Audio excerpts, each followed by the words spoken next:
en 3 ans, je peux redevenir millionnaire. Parce que la vente, en fait, c'est tellement puissant comme compétence. T'as des gens qui veulent lancer un business directement, mais qui n'ont aucune compétence. Les gens sont pas étonnés de 6 ans de médecine avant de devenir, ou c'est même 8 ans de médecine pour devenir un médecin. Les gens sont étonnés de pas être bons en vente au bout de 6 mois de vente. C'est normal. Je sais pas, le conseil que tu donnerais à quelqu'un qui n'ose même pas encore se lancer, tu vois, on va dire, et qui a peut-être peur de se lancer dans quelque chose, dans un business en ligne ou dans n'importe quoi d'ailleurs. Une personne qui n'ose pas se lancer ou qui a peur de se lancer, faut pas qu'elle se lance. Et en fait, la question que je leur pose en général, c'est la peur de quoi? Parce que si tu te lances et que ça marche pas, donc tu reviens à ta situation initiale, donc ça veut dire que tu as peur de ta situation initiale. Salut Mathis, j'espère que tu vas bien. Mathis avec un I, sans H, différent Ouais. du mien. Différent du mien. Deux Mathis dans un appel, c'est un très joli prénom, Ouais, c'est Mathis. rare. C'est rare, c'est rare. Magnifique. Tu dis, bah, je te laisse te présenter, dire Ouais, carrément. qui tu es, même pour ceux qui ne te connaissent pas. Après, remarque, les gens qui me regardent, je pense pas qu'ils te connaissent. Vu que c'est en B2C, je pense pas que tout le monde Ah, te ok. connaît, quoi. Intéressant. Ouais, je pense qu'il y a plein de gens qui me connaissent pas. Ouais. Pour me présenter succinctement, donc moi je m'appelle Mathis Clouet, j'ai 22 ans, expat à Dubaï depuis mes 17 ans. Ça fait 5 ans que je suis dans le marketing. J'ai monté plusieurs agences et Mm. le plus gros d'entre elles, c'est Ecosystem.io, et sur laquelle aujourd'hui on a des offres à étiquettes sur du marketing, du recrutement, des process. On fait ça depuis un peu plus de 3 ans maintenant. Euh, et on a généré 5 millions d'euros à travers ça, et donc Mm. voilà, donc c'est cool. Et on va parler, je Magnifique. pense, vente, entre autres, aujourd'hui. Ouais. Ouais, vente, entrepreneuriat, ce que tu as eu aussi au niveau du mindset, parce qu'au final, c'est beaucoup ça, en tout cas au départ, quand tu te lances dans le business en ligne. Et c'est marrant parce que moi, je regarde énormément tes podcasts, même des podcasts des guests. Ok. J'aime beaucoup ta vision, en tout cas, de voir les choses dans le business en ligne, comment tu as commencé aussi. Parce que du coup, tu as commencé dans le copywriting, toi, au tout départ. C'est ça. C'est que je me suis Ok. formé en fait au copywriting, c'est ça, avec Russell Brunson et Tugan Barra à l'époque. C'était ma manière d'approcher le marketing et après j'ai étendu mes skills à plus quoi. Ouais, ok, incroyable. Parce que comment ça s'est passé? C'est vrai que c'est assez particulier, parce que je crois que t'as pas le bac. C'est ça, si je me Non, trompe pas. j'ai pas eu le Comment bac. L'année en c'est plus, passé avec tes parents? Alors en c'est... fait ça s'est assez bien passé parce qu'ils ont vu que je bossais sur autre chose. En fait, j'ai pas eu le Hmm, bac juste comme ça. Euh, c'est juste que à partir tout début de l'année de terminale, j'ai arrêté quasiment de bosser. 100% à l'école, je venais rarement, je ok. séchais quasiment tous les cours, mais je séchais pas les cours pour aller me bourrer la gueule dehors, hein, si tu veux. Je bossais Ouais. à côté sur autre chose, je me formais, je faisais pas mal de trucs à côté, ce qui fait que ils ont vu que j'étais intéressé par autre chose, que je faisais autre chose, Ok. et c'est pour ça que ça les a rassurés. Je pense que un parent il est plutôt inquiété quand son enfant il sèche les cours, il fait pas ça pour faire n'importe Hmm, quoi. En l'occurrence, c'était pas n'importe quoi, donc même si j'avais pas tout de suite des résultats, ils voyaient que j'étais hmm. beaucoup plus épanoui et heureux dans ce que je faisais. Donc voilà. Ouais, parce que c'est vrai qu'à cet âge-là, en plus, 17, 18 ans, et même moi, des gens de l'académie qui ont 20, 21 ans, quand ils rentrent, c'est souvent la question de, putain, mes parents, ils vont penser quoi, tu vois? Et c'est vrai que moi, j'ai jamais eu ça parce que j'ai mes parents entrepreneurs, pour le coup. Mm. Donc, en fait, ils me disent, Ah, bah, c'est en vrai, vrai? fais ce que tu veux. Ouais, bah, je trouve qu'il y a une différence énorme. Genre, je sais pas, toi, tes parents, ils sont entrepreneurs? Ou Pas ils du sont tout. dans le salarié? Ok. Non, pas du tout, ils sont dans le salariat. Mais je savais pas du tout que tes parents étaient entrepreneurs, c'est intéressant. Ok. Ouais, entrepreneur dans le physique depuis 20 ans maintenant. Et Ok. genre, j'ai vu la différence entre les gens bah, qui ont, par exemple, mon meilleur pote, moi, ses parents sont salariés, et en fait, ils ont tellement de croyances à péter, plus que moi j'ai eu, personnellement, où c'est allé ultra vite et que mes parents n'ont pas été un frein. Donc, c'est vrai que toi, c'est cool que tes Après, pour le parents coup, c'est n'ont vrai que pas été un frein. moi, ils ont jamais été un frein. Ils sont peut-être pas entrepreneurs, mais je pense qu'ils sont dans leur tête beaucoup plus entrepreneurs que la majorité des Hmm, entrepreneurs. Ils sont vraiment super ouverts ok, d'esprit à l'entrepreneuriat, plein de choses. Et, ok, euh, incroyable. et ils m'ont jamais posé de problème, jamais fait chier, ils m'ont laissé tracer ma voie. Ils ont estimé que je savais très bien ce que je Ok. voulais dans la vie, donc ça c'est cool. Ouais, c'est incroyable, c'est incroyable. Du coup, t'as commencé par le copy. Tes résultats, Mm. tu les as eu rapidement. Comment ça s'est passé au niveau des résultats, du coup? J'ai eu mon premier client en 8 mois. Je faisais donc du page de vente pour des personnes sur 8 mois quand même, ClickFunnels. hein. Ok. Mais 8 mois quand t'es jeune, ça paraît, enfin, c'est mes premiers résultats. Donc j'ai eu mon premier client au bout de 8 mois qui était pas payant. Et 2 mois après, j'ai eu un premier client qui était payant, mais c'était quelques centaines d'euros. En Ok. gros, j'ai mis un an, en fait, avant de faire un peu d'argent. C'est Le dingue, du truc, c'est coup. qu'après, j'ai lancé plein de projets qui ont échoué. J'ai pas, enfin, tu vois, je me suis associé avec des associés, ils sont partis, j'ai perdu tout mon argent. Et j'ai eu plein de hauts et de bas, euh, Ok. dont je parle pas forcément d'ailleurs, ce sera peut-être le sujet d'une vidéo un jour, mais, Ouais, c'est vrai. et c'est vrai que donc j'ai eu plein de péripéties, j'ai monté des projets, j'ai fait pas mal de trucs, etc. Et j'ai même été ghostwriter de Yomi pendant un moment, à mes 18 Ok, ans, sur ok, LinkedIn, je savais pas. parce que du coup j'avais été mis en relation, etc. Et en fait j'ai testé plein de trucs, jusqu'à ma deuxième association avec deux associés, où là on a monté une seconde agence, on a monté l'agence à 10, 20, 30 k par mois, 70 k par mois, on faisait des lancements avec des entrepreneurs.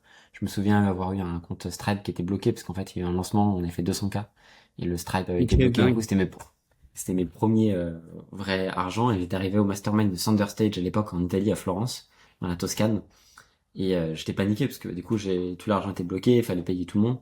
Et j'avais envoyé un message à mon contact, mes réseaux, et personne ne pouvait m'aider parce que tout le monde me disait, je me souviens, j'avais envoyé un message à Oussama, il m'a dit, là c'est mort là. Là tu reverras pas ta thune. Alors moi je comprenais pas, mais comment c'est possible, un procès de paiement, c'est fait pour ça, ils sont censés me protéger, pas me tuer en plus, il y a pas de raison. Ouais, Et donc là j'ai appris la dure loi des procès de paiement, j'ai appris, moi, c'est là vraiment mon premier step dans l'entrepreneuriat, où ouais. j'ai commencé à faire vraiment des sommes à 6 chiffres, et après ça a enchaîné, etc. quoi. Ouais, incroyable. C'est vrai que tu parles pas trop des échecs et j'ai entendu un podcast récemment en plus, je sais plus avec qui, où tu disais que en fait on voyait toute la réussite, mais que tu disais pas trop bah, tous tes échecs que tu as eu aussi et qu'on a eu l'impression que bah tu sais t'es monté comme ça quoi, en flèche Ouais, pour le coup de l'extérieur. Et au final en fait t'as passé beaucoup d'échecs toi aussi quoi. beaucoup. Ouais, beaucoup, beaucoup, beaucoup. Ok. C'est que, en fait, faut savoir, d'ailleurs, c'est intéressant parce que si tu regardes la date de la création de ma chaîne YouTube, c'est mi-2023, fin 2023. Et tu regardes mes premiers posts Insta, je poste Insta à Dubaï depuis tout début 2022, fin Hmm. 2021 quasiment. Et Ok. donc, en fait, moi, j'étais à Dubaï avec mes agences avant ça. J'ai fait une grande partie de mon parcours entrepreneurial à Dubaï avant, effectivement, de commencer à poster sur YouTube et à Hmm. avoir ma personal brand et à ouvrir TheEcosystem.io. Et ça a été vraiment une seconde étape dans ma vie. Parce que du coup, ça m'a Ok. permis de processer avec des équipes, être vraiment autonome tout seul, etc. Et, euh, et donc voilà. Ok. Ok. Ultra intéressant. Et du coup c'est quand que tu as commencé à faire des calls de closing concrètement? Parce que du coup, Alors, école de closing, t'es à l'écrit de base. Genre, sans... toi, t'écris. Et moi, oui, j'ai bien l'impression, sûr. je te donne mon exemple de ma copine, moi, qui copie aussi. Et elle veut absolument pas prendre des appels de closing. Genre, c'est vraiment, moi, en gros, c'est la vente à l'oral, elle, c'est la vente à l'écrit, tu vois. Et c'est vrai qu'on arrive à dissocier. Et moi, je suis nul à l'écrit. Genre, je sais que je suis pas bon. Du coup, comment t'as fait cette transition-là, toi, aussi En smooth au fait, final? moi, vraiment, je détestais la vente à l'oral, mais j'étais obligé de prendre des gens en call, si tu veux, Ouais. parce qu'il fallait bien que à un moment donné, voilà. Euh, et donc, bah, mes tout premiers clients, je me souviens, j'avais raconté cette anecdote une fois sur Insta, où j'avais pris ma première personne en appel de closing. C'était une dame, la cinquantaine. Elle était présente en appel. Et en fait, j'avais l'impression de la déranger, je savais pas quoi dire. Il y avait une personne qui a pris un Mhm. appel avec moi, c'était le tout premier appel sur Calendly. Je savais pas quoi dire, donc en fait, j'ai dit, en plus, c'était dans une posture, ça c'était un prospect. Il y a des prospects beaucoup plus faciles que d'autres en appel de vente. Oui, Et là, oui, c'était vraiment une oui. prospect pas facile. Euh, Plus âgé aussi que et toi. Ça a dû plus jouer, ça. âgé, qui avait pas le temps forcément aujourd'hui, Ouais. qui était un peu peut-être qui s'était élevé de mauvais pied, donc avec une posture, une attitude pas facile. Moi, ça m'avait Mm. tellement déstabilisé, j'étais là, pardon, je suis désolé, et j'ai raccroché l'appel moi-même au bout de 20-30 secondes. Et Ah ouais? l'appel, c'était un carnage. Et donc en fait, Ok. je suis parti de là moi. Et donc après, du coup, je suis allé me former, j'ai regardé des vidéos YouTube sur comment closer, j'ai commencé à regarder des vidéos d'Hormozy, ah ok c'est comme ça, etc. Et donc Ok. petit à petit, de fil en aiguille, j'ai compris comment closer. Voilà. Ok. C'était pour tes agences que tu closais au départ? Ouais, c'est ça. D'abord pour moi en tant que freelance, Ouais. Oui, c'est j'avais vrai, ouais. effectivement. Et après effectivement agence pour closer des gens. Et après c'est allé de mieux en mieux parce que du coup, le closing c'est aussi bien quand tu as confiance en tes skills Mm. et que toi tu déroules. Et donc ouais, ça c'était au fur et à mesure, plus j'ai eu de clients, je me suis mis à closer facilement. Et après, sur The Ecosystem, j'ai dû prendre 2500 à 3000 appels par moi-même. Euh, Aujourd'hui, juste notre sales team chez The Ecosystem prend entre 80 et 90 calls par semaine. Donc entre 300 et 400 calls par mois. À travers tous les clients The Ecosystem, on doit avoir entre 2 et 3000 appels par semaine, par mois, pardon, pas par semaine. Et Mhm. enfin, avec Archimède Capital, on a accompagné des clients qui ont eu jusqu'à 600 calls par jour pendant les périodes de lancement. Ok, Euh, énorme. donc ouais, donc c'est là effectivement après au fur et à mesure ça, on a bien avancé quoi. Ouais, ouais, bien sûr. Et au tout départ, comment tu t'es senti sur tes appels? Du coup, t'as regardé sur YouTube, t'avais un mentor qui t'expliquait aussi comment closer. Comment ça s'est passé pour toi, du coup? Et bah en fait j'ai très rapidement regardé des vidéos YouTube aux US. Donc d'ailleurs je parlais pas du tout anglais, donc je me suis Ok. formé pendant 1 an, 2 ans, 3 ans. Je me suis forcé en fait à apprendre anglais. Je me souviens travailler pareil à la même période chez Center Stage en Italie, à son mastermind. et être mais vraiment mais complètement naze en anglais. Mais à un niveau, j'avais rencontré Thomas van der Leck là-bas à l'époque, qui est un entrepreneur Ok. qui est l'équivalent du Yomi Denzel mais en Allemagne pour l'e-com. Un mec génial et tout, machin. Donc il parle en anglais et moi j'arrive et je sais pas, j'aligne peut-être 2 mots corrects en anglais sur une phrase de 10 mots. Ma phrase n'avait aucun sens, je parlais entre le passé, le futur, le présent. Euh, et, et donc bref, eux ça les faisait marrer, mais d'ailleurs c'était pas une réaction de française, qu'il n'y avait pas de français là-bas. Donc je me suis mis tout de suite vraiment dans le grand bain. Et donc le fait que j'ai un fort accent, que je ne savais pas parler anglais, ils sont passés complètement outre. Et ils m'ont juste fait confiance, et en fait on a avancé, et puis je me suis démerdé, traducteur. Et donc sur 3 ans, je suis passé de comprendre parfaitement l'anglais à parler un anglais correct, potable, qui est très très très loin d'être parfait, mais qui est compréhensible, euh, compréhensible par des interlocuteurs anglais. Et donc, Ok. je sais pas pourquoi est-ce que je parle de ça d'ailleurs. Non, mais Euh, c'est hyper ah oui, pour pertinent. les vidéos, pour la formation, c'est ça. Ouais, ouais, genre, comment t'es. Est-ce que t'as eu un élément déclencheur peut-être qui t'a fait. Tu t'es dit, ok, en fait, c'est juste ça le closing, tu vois, parce que souvent on pense, on en fait une montagne, et au final, quand tu prends du Bah en fait, recul, c'est une Hormozy discussion. simplifie beaucoup le closing et ça m'a beaucoup aidé. Hormozy il Ok, dit, le closing c'est extrêmement simple. C'est une discussion entre une personne qui a besoin d'un truc et une personne qui peut aider la personne en face. Voilà. ouais, Et complètement. donc, faut partir de là, être très naturel, et si vous savez pas closer, essayez juste d'aider. Soyez dans une posture où vous oubliez la vente, vous oubliez que vous avez un produit à vendre, essayez juste d'aider la personne en face, comme si c'était un pote. Et donc je me suis dit, ah, mais en fait, c'est aussi simple que ça. Donc si c'était mon pote en face, qu'est-ce que je ferais? Bah déjà, j'essaierais de comprendre plus en détail que ce qu'il me raconte. Donc je pose des questions, je m'intéresse à cette situation. Ah ok, mais attends, mais du coup attends, ça fait combien de temps que t'as ce problème? Pourquoi t'as ce problème? T'avais pas dit que t'avais Hmm, ça? Ok, ça, machin. Tu poses toutes les questions naturelles, tu t'intéresses vraiment à la personne, et là t'essaies vraiment de l'aider en disant, mais t'as essayé ça? Ça, est-ce que t'as essayé? Ok, ok, super. Mais est-ce que t'as pensé aussi à faire ça? Pourquoi t'y arrives pas tout seul? Ok, depuis combien de temps? Ok, ça marche, ok. hmm, Euh, et là, t'arrives avec ta solution, qui est une solution pour aider la personne face. Écoute, je me permets, parce que je pense que je pourrais vraiment t'aider vis-à-vis de cette hmm, problématique, cette situation problématique. On a ça, ça, ça, ça et ça dans la solution. Qu'est-ce que t'en penses? hmm, C'est hyper Et ça, pertinent. tu vois, Non, non, aussi mais c'est simple que vrai, ça. mais je trouve qu'on se rejoint beaucoup sur la vente parce que bah, du coup, je parle beaucoup avec Mathieu Aîné, du coup, ton head of sales, Ouais, avec qui je parle beaucoup. Il est intervenu même dans l'académie, il a fait 1 heure et demie de coaching, c'était j'ai vu, ouais, incroyable. Et on clairement. a beaucoup d'attrait, en fait. On a vraiment la même vision de la vente. Et du coup, là, de ce que tu dis, ça résonne énormément. Et tu as beaucoup de personnes, tu sais, qui vont être des vendeurs, j'appelle ça non éthiques, qui vont essayer de vendre pour vendre, alors que, bah, comme tu dis, tu réponds pas forcément à la problématique de la personne, ce qui fait que Mais en derrière, ton fait, call, il a aucun sens, quoi. bien sûr, et au-delà de ça, vous pouvez le faire pour 2 raisons. C'est-à-dire que les vendeurs non éthiques, c'est juste les vendeurs qui savent pas vendre. Parce que un vendeur qui va essayer de vendre, pour toucher sa commission, c'est même pas une question d'avoir de la charité chrétienne. Je dis pas ça en mode virtue signaling, faut aider les gens. C'est juste ce qui marche le plus. Donc, je vais même vous dire un truc. Si vous êtes là que pour les commissions, que vous en foutez de la personne en face et que vous en foutez d'aider les gens, tant que votre produit est bon, si vous avez rien à foutre de la personne en face, faites-le quand même. Parce que vous toucherez plus d'argent à la fin de la journée.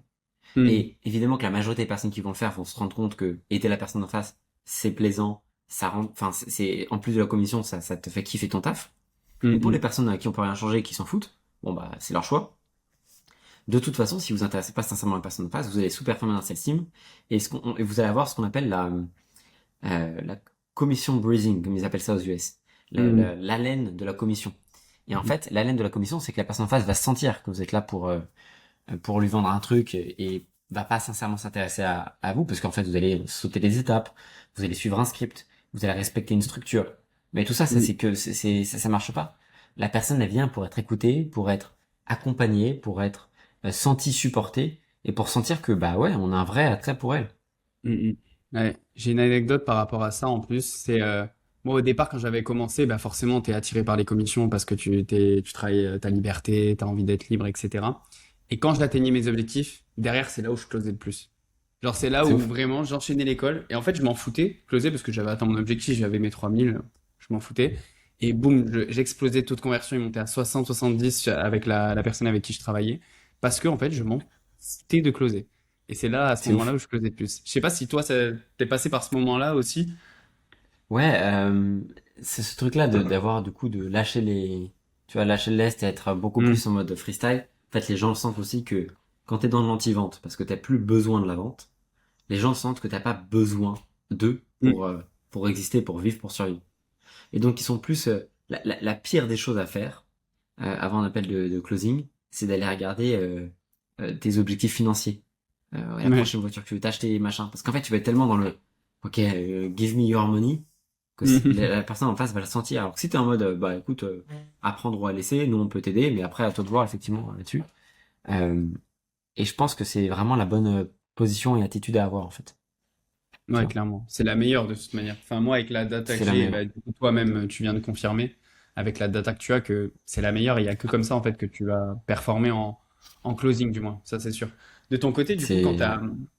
t'as eu un certain déclic, peut-être quand tu as regardé les vidéos YouTube et où tu t'es dit, ouais, là, j'ai vraiment monté en compétences et tu as vu, même toi, dans ton agence ou alors chez The Ecosystem, que ouais, que t'es monté en compétences et que tu avais passé un step, tu vois, dans ton closing. Est-ce qu'il y a eu un moment En fait, particulier? pas tellement, parce que ça a été au fur et à mesure sur 6 mois, un an. Et c'est au fur et à mesure de prendre des calls, de prendre des calls, de prendre des calls, de prendre des calls. En fait, de faire que ça, que tu t'améliores, il y a que le volume. Alors, il n'y a pas que le Mhm. volume. Parce qu'il faut aussi vraiment écouter ces appels, comprendre pourquoi t'as Mhm. closé, pourquoi t'as pas closé. Ça, c'est super important. Mais il y a que, je veux dire, la répétition qui t'amène à être bon au final dans une certaine fois. Ouais, Tu peux clairement. pas, c'est impossible si tu veux euh, les gens sont pas surpris, si tu veux, que pour devenir un excellent footballeur ou ou je veux dire basketballeur, par exemple, un joueur de basket, il faut y passer 20 ans de sa vie, Mhm. avoir commencé à 5 ans, et les gens sont pas étonnés que pour devenir le meilleur violoniste du monde, il faut avoir fait 6 heures de violon par jour, si ce n'est beaucoup plus. Les gens sont pas étonnés de 6 ans de médecine avant de devenir, ou c'est même 8 ans de médecine pour devenir un médecin.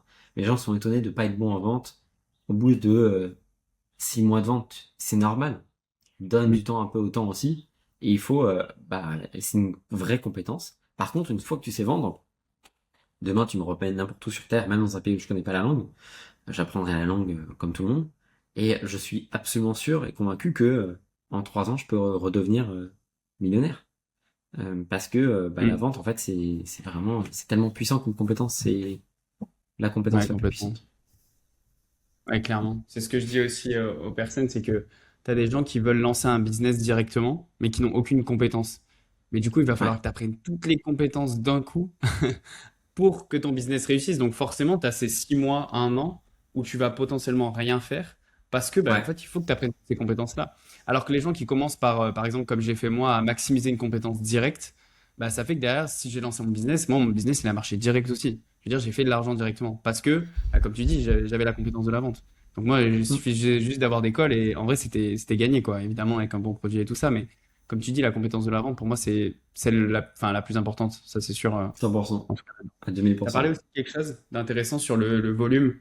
Et c'est ce que je dis beaucoup à mes élèves. J'aurais dit, en fait, une personne qui va prendre peut-être 50 calls, mais qui va regarder, tu vois, les 25 calls, et qui va voir ses erreurs, et qui va potentiellement améliorer sur chaque call, etc., va être meilleure qu'une personne qui a pris 1000 calls et qui a absolument rien changé dans son closing. Et ça, tu le dis beaucoup en Mm. podcast aussi. J'aurais aimé savoir pourquoi tu disais ça, tu vois. En fait, tu peux avoir effectivement une personne qui a pris 1000 calls, mais qui va pas regarder quelle est la raison pour laquelle il a closé ou pas, et qui du coup va juste renforcer ses erreurs. Il pense qu'une habitude est la bonne, il pense que c'est ce qu'il fait closer, ou c'est ce qu'il ne fait pas closer. En fait, il n'a pas l'avis d'un expert ou l'avis d'un quelqu'un qui a plus d'expérience.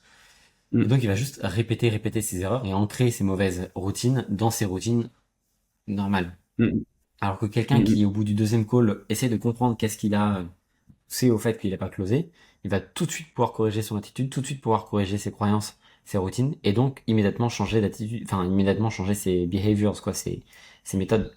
Et mm, mm. c'est un truc qu'il faut souvent se forcer à faire, et c'est dur même en business ou en vente, c'est se forcer à se remettre en question, à changer ses habitudes, à changer sa routine. C'est pas facile, mais c'est ça qu'il faut faire.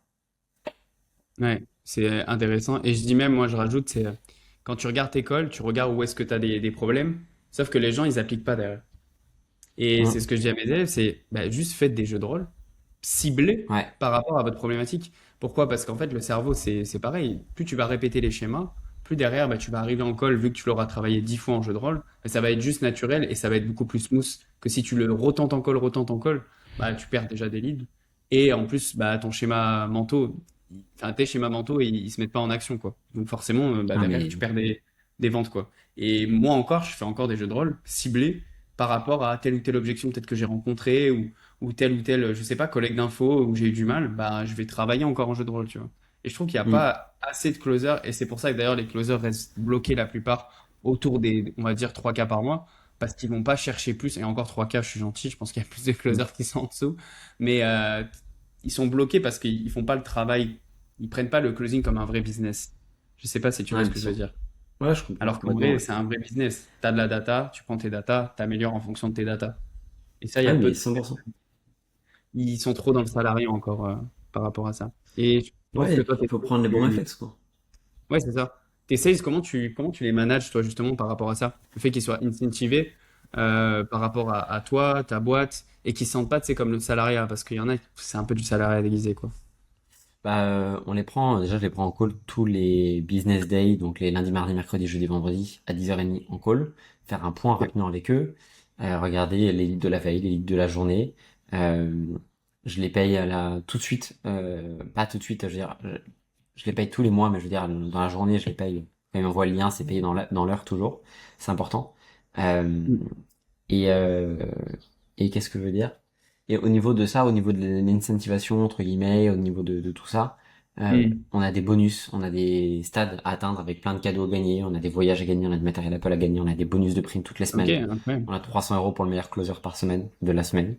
Enfin voilà, on a vraiment plein de trucs et l'objectif c'est vraiment de les mettre avec nous, mettre dans le bateau de notre Mm. aventure entrepreneuriale et de The Ecosystem. Ok, donc en fait, Donc, finalement, ils donc voilà. sont, ouais, c'est comme s'ils avaient une entreprise et ils ont toujours des bonus, des choses qui font que derrière, Toujours. ils doivent performer pour aller chercher plus, quoi.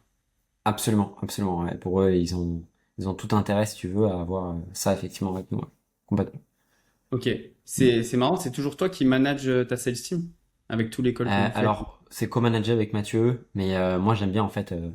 Avant, je prenais des calls quand même et tout, malgré la celle-ci. Mais aujourd'hui, j'ai plus le temps. Donc, mais du coup, je tiens quand même à rester 15-20 minutes par jour au contact de tous les membres de mon équipe, parce que c'est mon rôle aussi maintenant en tant que Hmm, founder de la boîte, c'est de m'assurer que tous les pôles, si tu veux, soient correctement organisés. Donc voilà, c'est ok, l'objectif. ouais, donc tu restes Mm. proche de ta sales team tout le temps, quoi. Complètement. C'est Bah, ça. c'est par là que l'argent rentre, en fait. C'est beaucoup Bah bien sûr. Ah bah d'entrepreneurs. c'est le blood of the business, donc c'est y a pas Ouais, ouais non, c'est mais nécessaire.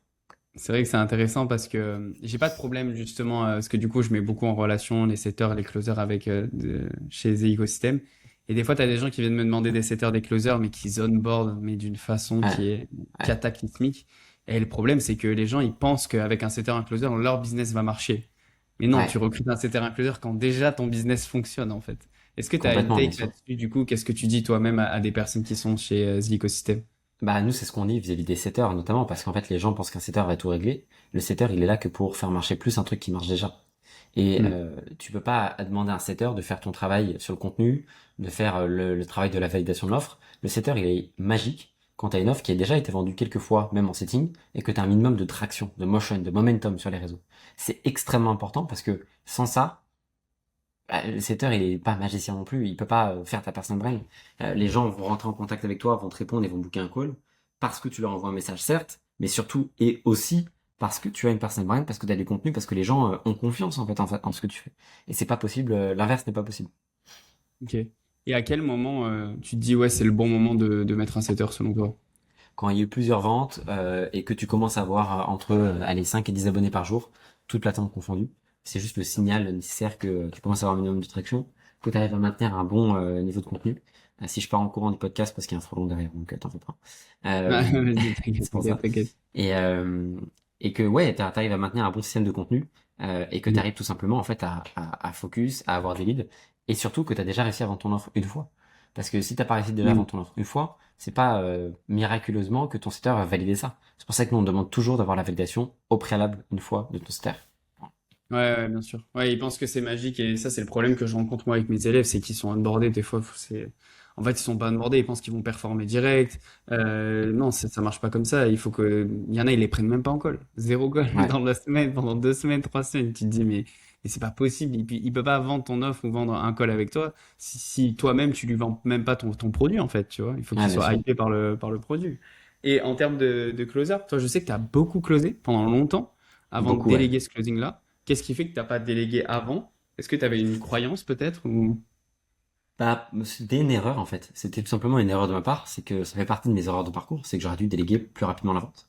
Première chose, Ok. j'aimais beaucoup ça. Donc c'est dur de déléguer quelque chose que t'aimes. C'est facile de déléguer quelque chose que t'aimes pas. C'est Hmm. ah bon, bah j'aime pas ça, vite faut que je trouve quelqu'un, je suis prêt à le payer. Ça me soulage une tâche. Ouais. Euh, Quand t'aimes quelque chose, bah, pourquoi est-ce que je continuerais pas un peu plus longtemps à le faire finalement? Donc ça c'est la première Hmm. chose. La deuxième chose c'est que j'avais du mal avec le fait de trouver des personnes qui closaient pas exactement comme moi. Puis je m'en suis fait à l'idée et j'ai compris que c'était juste des styles différents et qu'il fallait l'accepter. Et c'était pas pour autant que ça allait être moins bien, ça allait juste être différent. Et de mettre en place les process et de prendre le temps de mettre en place les process. Donc de créer toute la plateforme d'onboarding, de créer tous les scripts, de créer les systèmes, de Hmm. créer absolument tout ça, de faire le système de management sur iClose, etc. Et en fait, après, ça marche super bien. Et aujourd'hui, j'ai une sales team de l'enfer qui, je le sais, demain, j'ouvre un mastermind, des offres, etc. Bam, on close dessus, on s'y met immédiatement. Parce qu'en fait, Ouais. elle est rodée, tu vois, et on peut se mettre à vendre plein de trucs. Ok. Comment tu as réussi à ce que tes closers, justement, ça soit une sales team de l'enfer?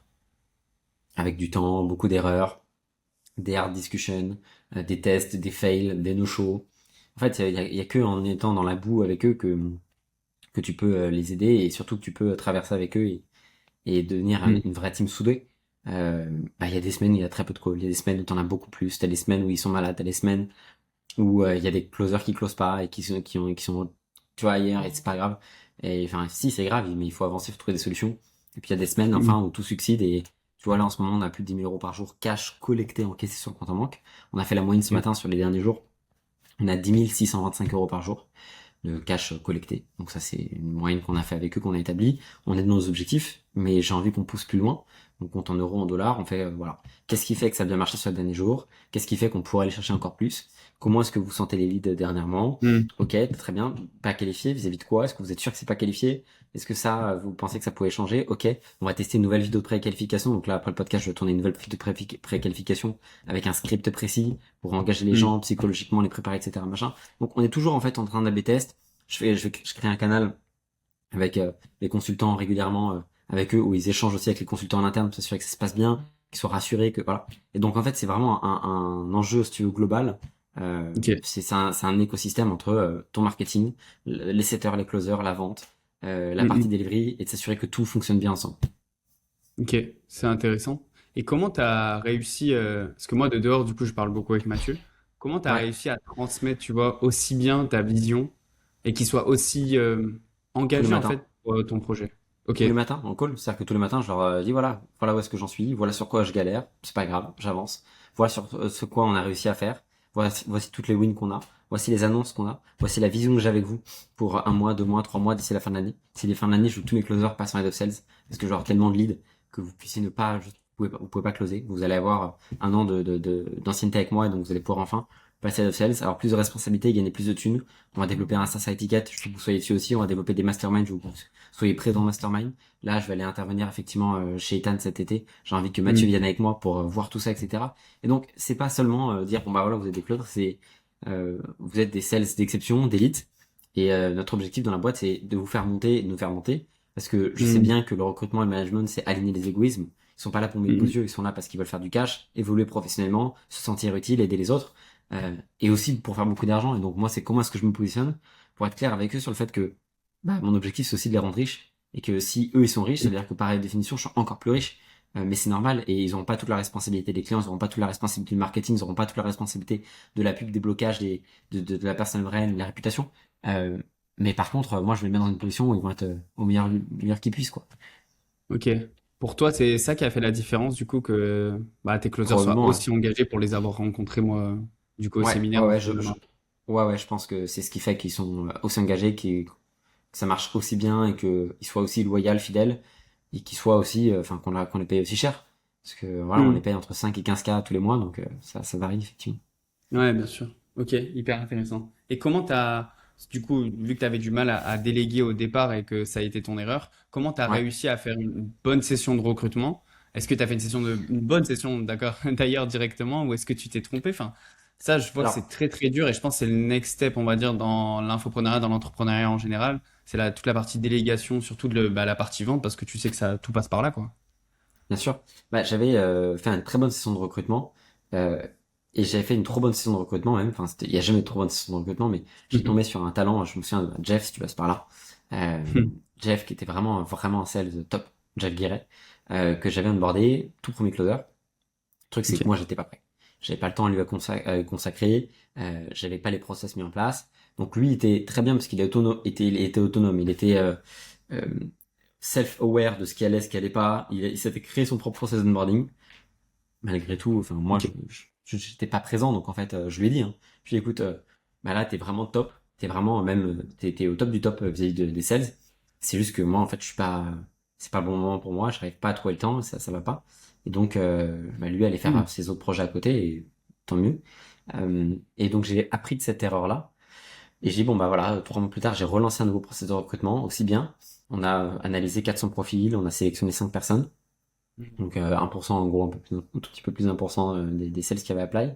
Et là, cette fois-ci, j'étais prêt. Et là, ça a déroulé. Et là, on a fait notre record à 311 000 euros avec cette nouvelle system en un mois, en Ok. novembre 2025. Ok, direct. Du coup, il n'y a pas. Ce que tu sais, il y en a, ils font. 3 mois après, pour moi, c'est instantané, quoi. Enfin, 3 à 4 mois après. Ouais, bien sûr, bien sûr. Bah, de toute façon, ils font toujours un temps d'adaptation à l'offre, à bah, tes Complètement. process Ouais, aussi que tu as mis en interne, etc. Parce que pas tout le monde a les mêmes process, quoi, clairement. ouais, c'est Ok, ça, exactement. ok, c'est hyper intéressant. Moi, je voulais parler d'un truc avec toi, parce que j'aime bien parler de ça. C'est le marché de l'infoprenariat. Toi qui es là quand même depuis un moment, pas dans l'infoprenariat, mais dans l'agence, mais indirectement, tu étais Ouais, là-dedans quand même depuis un moment. Comment bien sûr. tu vois la suite du marché et quelle différence tu vois entre là, cette année 2026 et par exemple l'année 2023-2024 au départ? Euh, j'ai du mal à percevoir les trends, j'ai du mal à percevoir ce qui se fait ou pas. C'est compliqué quand t'es vraiment dedans et que tu vois, j'ai du mal à prendre du recul vis-à-vis de tout ça. Moi, j'essaie juste de faire mes trucs, développer mes boîtes, parler de ce que je fais, faire du contenu. Je pense qu'il y a un point qui sera commun à globalement tous les acteurs de ce marché de près ou de loin. C'est est-ce que tu bâtis des vrais trucs qui apportent vraiment de la valeur aux gens et est-ce que tu Mhm. arrives à le documenter correctement et à communiquer ta valeur au marché. Je pense que c'est tout ce qui compte. Euh, et si tu arrives à bien communiquer ça et à faire ton marketing de la bonne manière, alors ça te fera exploser. Ok, c'est intéressant. Parce que c'est vrai que par rapport à on parle beaucoup de personal brand aussi. Est-ce que tu as Ouais, un avis là-dessus de, bah, je pense que moi je c'est sais le... par exemple. Vas-y, Vas-y, vas-y, pardon. vas-y. Non, non, vas-y. Bah, je pense que c'est vraiment un actif c'est l'actif le plus précieux, le plus important. Tu vois, on s'est fait bloquer un compte publicitaire il y a 2 mois sur Meta. Notre chiffre d'affaires a pas du tout été impacté, parce qu'en fait, on a juste réajusté avec du contenu et ça pose absolument pas de problème. Je pense que la personal brand, c'est ce qui te permet d'être invité sur des events comme là, par exemple, cet été. C'est ce qui te permet d'avoir des opportunités d'investissement, c'est ce qui te permet de plein de choses. Et franchement, c'est vraiment un truc que je recommande à tout le monde, c'est d'avoir une personal brand forte. Ouais, c'est ce que je dis à beaucoup à tout le monde et en fait ça impacte ta vente aussi directement. Moi je sais que les gens clochent chez moi parce qu'en vrai c'est moi. Aujourd'hui il y a plein de monde Bah, qui bien font sûr. des académies de sales ou alors du closing, du setting. Mais en vrai c'est juste pour moi et ce que je dégage peut-être sur les réseaux. Moi je suis beaucoup famille etc. Que les gens vont s'intéresser à bah, les valeurs que je prône dans mon message tout simplement. Et donc derrière bah, Complètement. closer chez moi uniquement pour ça. Et j'imagine que toi aussi du coup enfin, ça a eu un impact énorme au moment où tu as commencé ta personal brand quoi. Mm. Ah oui, mais 100%. Et en fait, c'est, si tu veux, les gens vont plus venir pour toi que pour un produit en particulier. Et ça va être de plus en plus ça. Donc, je pense que c'est vraiment le point le plus important. Ouais. Ok, ouais, ouais, c'est le fait qu'ils vont closer chez toi parce que c'est toi et pas parce que tu as tel ou tel produit ou que tu accompagnes de telle ou telle manière, Absolument. quoi. Ok, Absolument, ouais, complètement.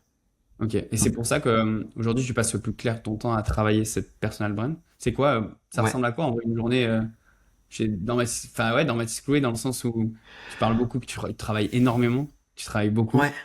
Sur quoi en fait concrètement tu travailles, tu vois? Parce que même moi, des fois, je me dis putain, mais genre là, j'ai du temps, je travaille sur quoi, tu vois? J'ai du mal à avoir la vision de sur quoi je peux travailler, tu vois? Et je me dis, mais toi qui En as fait, beaucoup délégué et tout, je me dis, mais sur quoi maintenant aujourd'hui tu travailles, tu vois? le management, ça prend beaucoup de temps. Je suis quand même Ouais, beaucoup au contact de nos clients et donc je passe dans tous les canaux Slack et ça prend beaucoup de temps. Le contenu, ça prend beaucoup de temps. La formation, ça prend beaucoup de temps. En parallèle, j'investis à côté, donc je me forme et se former sur l'investissement, c'est très long. Euh, et en fait, et puis après, j'ai le temps avec un petit peu ma famille en plus de ça. Et donc, il y a tellement de trucs à faire tout le temps en permanence que mes journées, je suis même pas à un quart de ce que je voudrais faire de ma to-do list. Et donc c'est ok. partagé entre le marketing, le contenu, la formation, mes clients, mes équipes, le recrutement, il y a tellement de trucs à faire, c'est fou. Ok, et tu dirais qu'aujourd'hui, c'est quoi qui te prend le plus de temps, on va dire? Hum, Proportionnellement par rapport à tout le reste, je pense que c'est le marketing. Parce que, Ok. bah, créer du contenu, c'est plus long que tout le reste. En second, je dirais que c'est la discussion avec les clients. Et en troisième, je dirais que c'est le management. Et après, il y a tout ce qui vient formation. Et voilà. Parce qu'après, il y a aussi mes vidéos, mes value assets. Là, typiquement, ça fait 10 jours que je suis sur mon prochain value asset. Et c'est long, quoi. C'est très très long de bosser sur un value asset comme ça. Mais à chaque Ok. fois, effectivement, ça me prend au moins une semaine. Ouais. Donc Après, pareil, ça prend du si temps. derrière le. Ouais, Bah, après, c'est si derrière, ça me derrière rapporte le. des... C'est ça. Ouais, c'est ça. On s'est compris. Ok, hyper Voilà. intéressant. Et comment tu arrives à... Parce que toi, tu es beaucoup là-dedans aussi, de dire que voilà, tu dois bosser 15, 16 heures par jour, etc. Comment tu arrives à tenir ce rythme-là et depuis aussi longtemps, tu vois? Parce que dès le départ, tu as bossé très... ouais, t'as mis beaucoup d'heures dedans. Comment tu arrives à gérer ce temps-là et à être aussi performant encore aujourd'hui dans ton temps de travail, on va dire? Tu parles de la productivité pure. Ouais. En fait, ce qui est compliqué avec la productivité, c'est que les gens comprennent pas que la productivité, c'est pas réussir à se concentrer très très fort sur une tâche ou à faire une tâche de manière très très efficace. C'est d'abord et dans un premier temps définir quelles sont les tâches qui vont te rapporter le plus de levier, le plus d'output. Hmm. Je pourrais être très productif en ne bossant de manière très déconcentrée qu'une heure par jour sur une chose qui va me faire 100 000 euros dans le mois. Comparé à si j'étais par exemple dans une boîte en e-com et que je faisais juste les cartons, que j'ai pas de levier là-dessus. Bon bah je fais pas le marketing, je fais pas le choix du produit, je fais pas la boutique, je fais pas les ads. Et donc en fait, ma productivité elle est zéro. Donc c'est d'abord choisir les tâches, c'est pour ça que je réorganise tous les matins ma to-do list pour comprendre qu'est-ce qui est le plus pertinent à faire dans ma journée.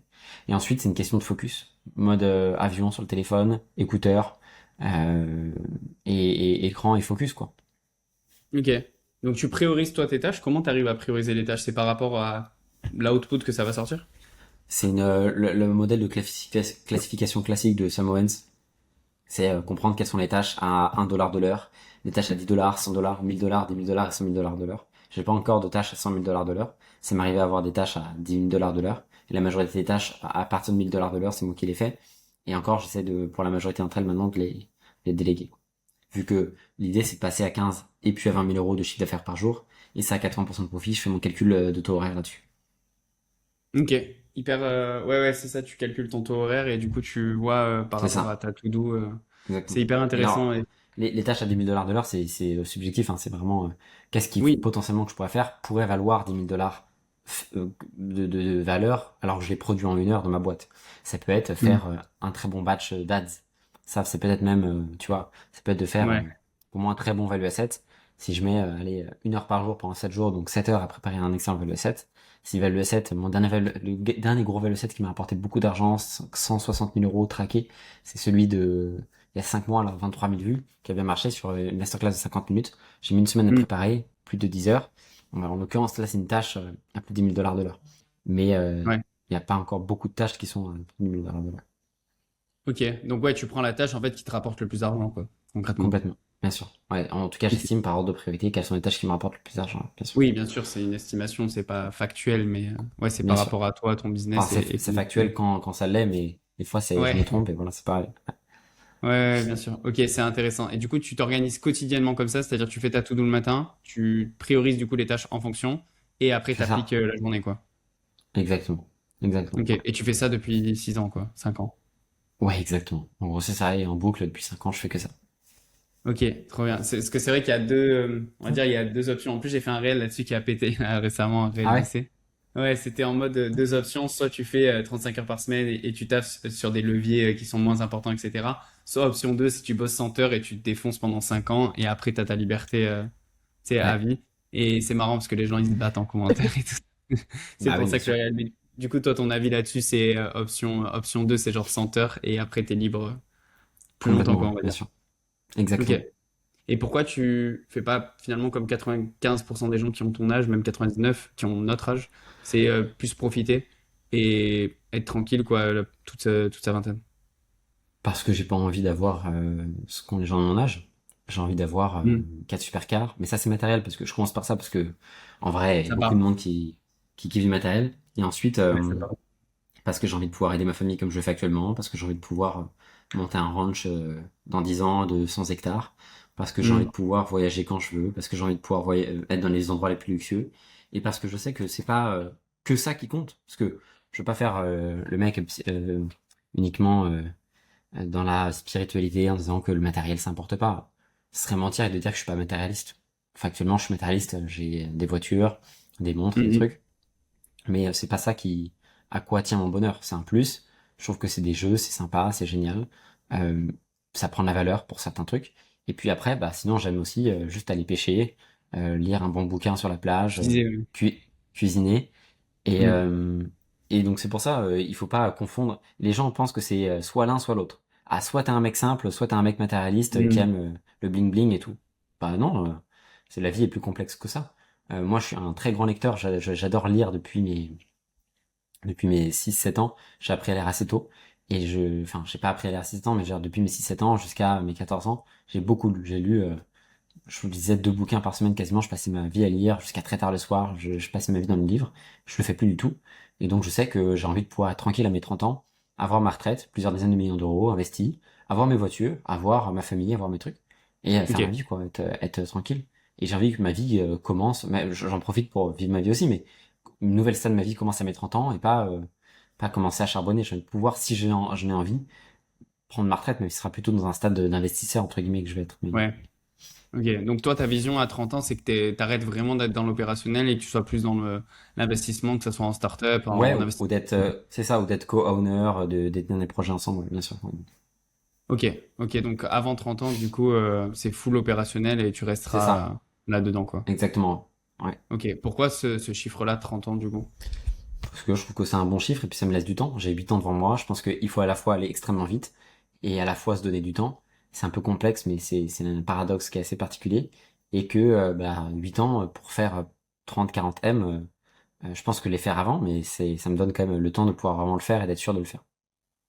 Ok. Intéressant. T'as dit 40 millions, c'est pourquoi 40 Je dis millions et ça, pas... ça Ouais, peut non, être c'est... 20 ou 50, hein, c'est Ok. vraiment Mais c'est le t'as un chiffre dans chiffre lequel je tourne. en particulier où tu te dis, ouais, là, c'est bon, je peux prendre ma retraite, tu vois. Plus de 10 millions, je pourrais être serein. Ok. Euh, et après voilà, globalement. Ok. Et là, pour toutes les personnes qui nous regardent et qui se disent, putain, ce mec-là, il pèse, tu vois, il est inspirant. C'est quoi pour toi, je sais pas, le conseil que tu donnerais à quelqu'un qui n'ose même pas encore se lancer, tu vois, on va dire, et qui a peut-être peur de se lancer dans quelque chose, dans un business en ligne ou dans n'importe quoi d'ailleurs.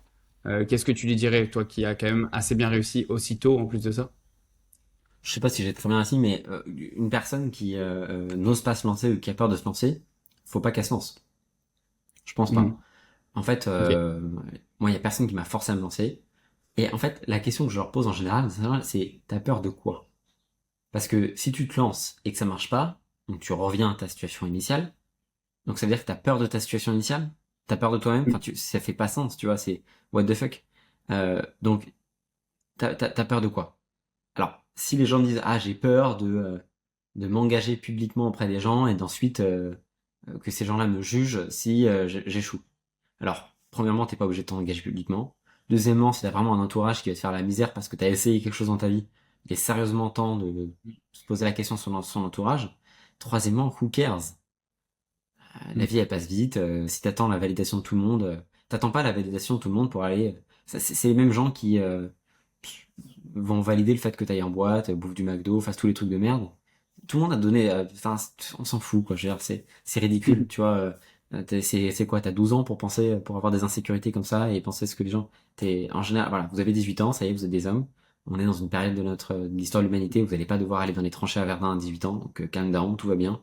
On respire un grand coup et ça va pas vous faire de mal de juste essayer des trucs ou de vous former sur Internet. Et après, de toute façon, c'est pour vous, hein. Vous vous lancez pas, je veux dire, c'est pas un problème.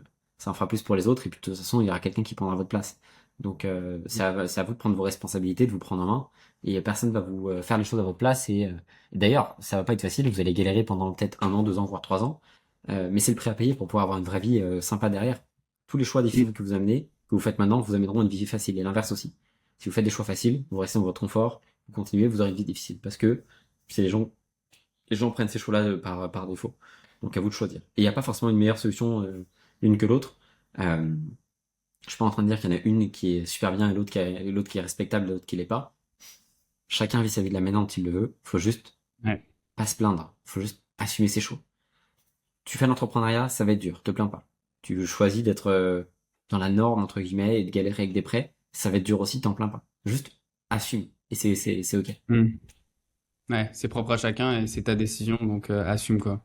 Franchement, j'aurais pas rêvé mieux comme fin. C'est magnifique, c'est un beau message et c'est ce qu'on utilise en plus en closing. C'est, bah mec, si tu te lances pas, tu vas retourner dans ta situation actuelle et tu viens de me dire pendant 1 heure que ta situation actuelle ne te convient pas. Donc qu'est-ce que tu attends en fait? What the fuck. C'est Je c'est comprends pas. incroyable, vraiment, vraiment. Bah, écoute, merci beaucoup Mathis d'avoir pris ton temps qui est précieux aussi. Merci pour toute Merci la à valeur que toi. tu as donnée à tout le monde, c'était vraiment cool. Et puis nous, de toute manière, on se voit et on se redit. Allez, on fait comme ça. Merci Merci Mathis beaucoup. pour ton temps. Ciao, ciao. Salut, ciao.